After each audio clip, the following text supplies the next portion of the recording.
તો કચ્છમાં ઓએનજીસીની મશીનરી લઈ જતા ટ્રકમાં આગની ઘટના સામે આવી છે। દયાપરથી 4 કિલોમીટર દૂર હરોડા ખાતે આ ઘટના બની છે। જાણ કરતા ફાયર વિભાગની ટીમ ઘટના સ્થળ પર પહોંચી હતી અને પાણીનો મારો ચલાવ્યો હતો। પાણીનો મારો ચલાવી આગને કાબૂમાં લેવામાં આવી।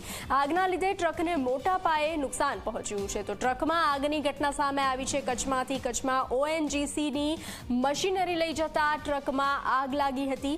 દયાપરથી 4 કિલોમીટર દૂર હરોડા ખાતે આ ઘટના બની છે।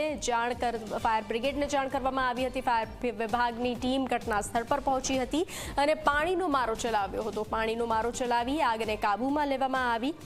આગના લીધે ટ્રકને મોટા પાયે નુકસાન પહોંચ્યું છે। તો આગના દ્રશ્યો સામે આવ્યા છે। ટ્રકને મોટા પાયે નુકસાન પહોંચ્યું છે। ઓએનજીસીની મશીનરી લઈ જતા ટ્રકમાં આ આગની ઘટના સામે આવી છે।